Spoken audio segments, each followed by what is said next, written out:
Hey gang, my 52-week movie challenge continues this week. 15 stars an actor or actress born on your birthday. And yes, you can deviate a day or two on the sides if you don't have a good one on your birthday. But for me, I dialed in on two actors, and that was Daisy Ridley and David Harbour. And I wanted to figure out, which ones I could see for free. And man, did that list start dropping. A lot of these things, I wanted to see Magpie with Daisy Ridley. That looked good, but couldn't find that for free. So, because I was going off of the free status, I ended up with David Harbour's We Have a Ghost, which is on Netflix. It also stars Anthony Mackie, so you've got the Falcon and the Guardian together in one movie.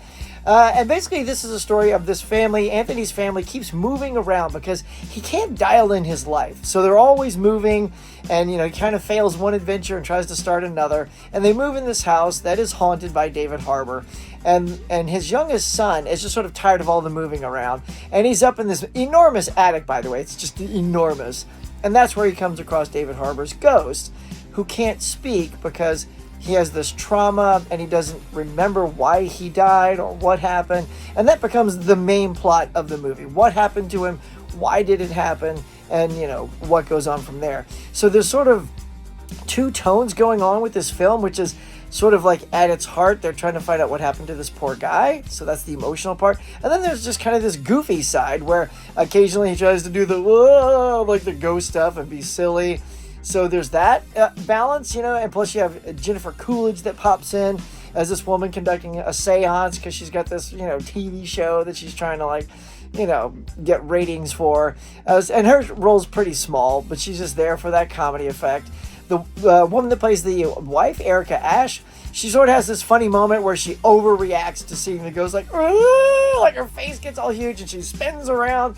And so the internet, when they catch it on YouTube, they start doing that as a meme. They do her as a meme. So you got little things like that are just there for comedy. And then you've got all this heart there between the son, who's kind of depressed because of all the moving around, and then David Harbour's character, who can't speak and can't remember why he died. So there's those things going on. It's also a little long for a movie like this. It's over 2 hours long.